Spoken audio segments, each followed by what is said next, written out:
Cœur de patrimoine, Cédric Decoeur. Et on va convoquer un grand esprit dans cette émission, Albert Einstein.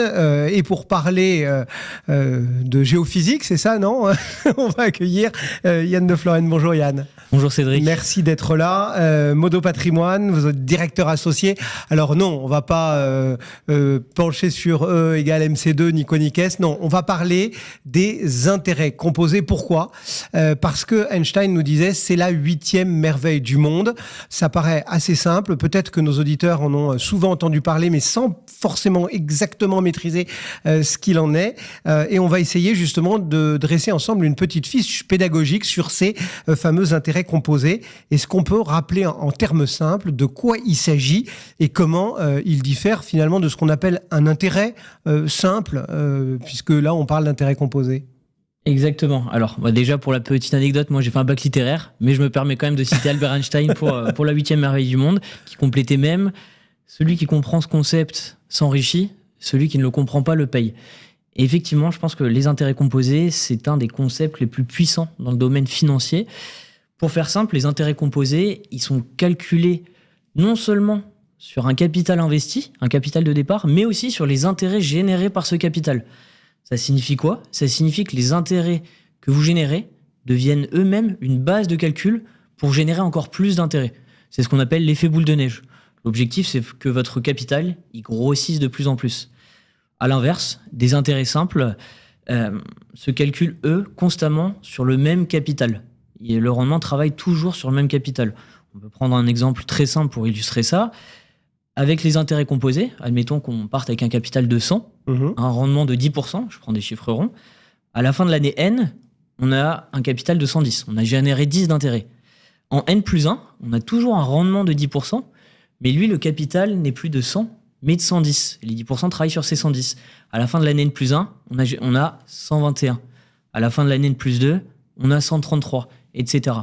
etc. À l'inverse, pour des intérêts simples, on reste chaque année sur un capital de 100. Donc, par exemple, au bout de 3 ans, avec les intérêts simples, on a généré 30 d'intérêts versus 33 d'intérêts générés avec le principe des intérêts composés. Du coup, quels sont les produits financiers? Si on veut dire, on devrait mettre tous les produits financiers aux intérêts composés et arrêter de parler d'intérêts simples. Donc, exactement, il y a pas mal de supports d'épargne qui permettent d'utiliser et de bénéficier de ce concept.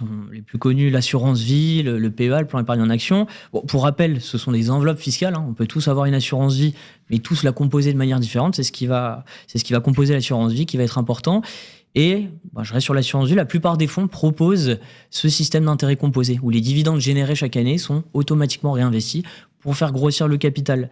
Il y a un des placements actuellement de plus en plus à la mode qui propose depuis récemment le principe des intérêts composés, donc le réinvestissement des loyers.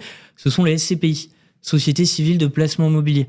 Bon, pour rappel, c'est un véhicule d'investissement qui permet d'investir dans de l'immobilier à travers une société pour se créer des revenus complémentaires. Cependant, il y a de plus en plus d'actifs, de gens qui sont salariés, qui sont en pleine carrière professionnelle, qui n'ont pas forcément besoin de revenus supplémentaires. Exactement, qui investissent dans de la SCPI aujourd'hui sans pour autant avoir le besoin immédiat de se créer des revenus complémentaires. Et il y a de plus en plus de SCPI qui proposent un réinvestissement automatique des loyers. Je vais prendre mon cas personnel en exemple. Moi, ça fait depuis 2018 que j'ai investi en SCPI. La première SCPI dans laquelle j'ai investi, j'avais 24 ans, j'étais en plein début de carrière. J'avais pas besoin de revenus complémentaires maintenant. Et je m'étais même fixé comme objectif de faire travailler ce placement le plus long possible, en l'occurrence jusqu'à la retraite, dans la mesure où j'étais parti du principe que mon salaire pendant ma vie active me suffirait à subvenir à mes besoins. Je m'étais fait une simulation assez simple. J'étais parti avec un capital de 5 000 euros. Je mettais aussi tous les mois 200 euros sur ce support, où on a la possibilité de mettre en place des versements programmés. Et les loyers générés par ces SCPI, plutôt que de me les verser sur mon compte courant, je les réinvestissais automatiquement dans l'achat de nouvelles parts. Et j'ai pris le calcul, donc sur une vision assez long terme, 40 ans en l'occurrence, 5 000 euros de capital de départ. 40 ans après, mon capital en SCPI serait d'à peu près 400 000 euros, en l'occurrence à la retraite. Et si étant parti avec 5 000 euros et sans avoir pris des SCPI qui faisaient des étincelles. C'était une SCPI, une des meilleures du marché, où j'étais parti sur un rendement de 5,5%. C'était une SCPI qui, depuis sa création, générait 6% par an. Et donc, 40 ans après, ça me faisait un capital de 400 000 euros et des revenus, si je décidais de me verser le loyer, ça correspondait à peu près à 1 800 euros de loyer mensuel. C'est l'illustration de l'avantage d'investir dans un produit financier qui cisèle sa performance autour de ses intérêts composés. Exactement, le réinvestissement des dividendes, un des réinvestissements des loyers, des dividendes, un des principes financiers les plus importants pour justement faire croître son capital le plus possible. Ouais. Est-ce que cette différence, elle est significative? Enfin, je veux dire, si on prend un produit d'épargne lambda, disons-le, et puis un portefeuille, ou un produit financier qui utilise cette technique des intérêts composés, on serait parti de ce même capital de 5 000 euros, on arriverait à combien versus combien? J'ai pris un exemple, pour que ça soit un peu plus significatif, j'ai pris un exemple de placement intérêt composé versus intérêt simple. Capital de départ 100 000 euros avec des intérêts composés, un placement 100 000 euros qui génère 5% de rendement par an. Pour passer de 100 000 à 300 000, il nous faudrait à peu près 14 ans. Il nous faudrait à peu près 22 ans. Ces mêmes 100 000 euros, si je les place sur un placement qui fonctionne avec des intérêts simples, pour passer de 100 000 à 300 000, il nous faudrait 40 ans. Ah oui. Versus 22 avec les intérêts composés. Ouais. Qu'est-ce qu'on peut donner comme conseil du coup à un épargnant aujourd'hui qui souhaite vraiment optimiser, maximiser, j'ai envie de dire, cette 8e merveille du monde? Bon, en préambule, d'abord, tous les conseils doivent être personnalisés. Ouais, là, je vais rester général, mais je pense que ça peut être un bon conseil de départ pour les épargnants qui débutent et surtout qui sont en pleine vie professionnelle et qui n'ont pas forcément le besoin de revenus complémentaires immédiats. Le conseil que je pourrais donner, celui que je m'applique, c'est de réinvestir automatiquement ce que je gagne. Si je peux me le permettre, que j'ai pas besoin d'utiliser l'argent... Ne pas se laisser tenter en se disant tiens... Exactement, plutôt que de le laisser végéter sur mon compte courant qui me rapporte 0. Tous mes placements qui me rapportent, que ce soit des loyers de SCPI, des intérêts, des dividendes pour des actions, plutôt que de les utiliser, je les réinvestis dans le capital de base, parce que c'est une règle mathématique très simple. Encore une fois, j'ai fait un bac littéraire, mais c'est simple à comprendre. Plus le capital est gros, plus les intérêts en valeur absolue générés par ce capital vont être importants. Chiffre très simple, 5% qui travaillent sur 100 000, ça fait 5 000 euros d'intérêt.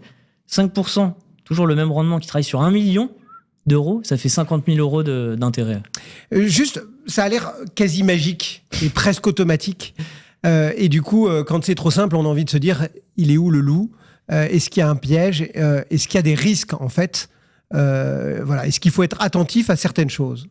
Bien sûr, je peux que aller dans votre sens. Bon, là, l'objectif, c'était d'expliquer le principe et le concept des intérêts composés.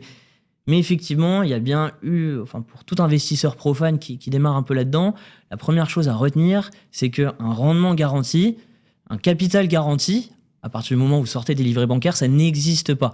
Bon, il y a l'AMF qui le dit bien haut et fort, vous le voyez sur tous les prospectus, tout investissement comporte des risques, les performances passées ne préjugent pas des performances futures. Bien entendu, un rendement, un placement, que ce soit immobilier, financier, en action, s'analyse sur le long terme. C'est rare, le court terme n'existe pas. Faut un rendement s'analyse sur la durée. Par exemple, quand je prends le CAC 40, le CAC 40 depuis sa création, depuis 1987, c'est une étude de l'AMF, le CAC 40 avec dividendes réinvestis de 87 à nos jours a généré environ 7,4% de rendement moyen. Versus, il y a aussi le CAC 40 dividendes non réinvestis. Pour mettre en perspective, ça a généré seulement, entre guillemets, sur la même période, 4% d'intérêt. Donc ça permet de visualiser la différence avec le réinvestissement des dividendes. Mais ces chiffres, par exemple ce 7%, il est lissé sur plus de 35 années. Ça veut dire quoi, tout simplement? Parce qu'il y a des années où il a perdu. Il y a des années où il a fait moins 15%, d'autres il a fait plus 15, plus 7. Faut que ça s'analyse sur la durée. Mais effectivement, le rendement garanti n'existe pas. Ça s'appelle donc les intérêts composés et c'était pour Einstein la 8e merveille du monde. Merci Yann de Florenne et Modo Patrimoine qui s'est collé à l'exercice de la fiche pratique. À très bientôt. Merci Cédric, à bientôt. Patrimoine, à tout de suite. Cœur de patrimoine, une émission à réécouter et télécharger sur le site et l'appli Radio Patrimoine et sur toutes les plateformes de streaming.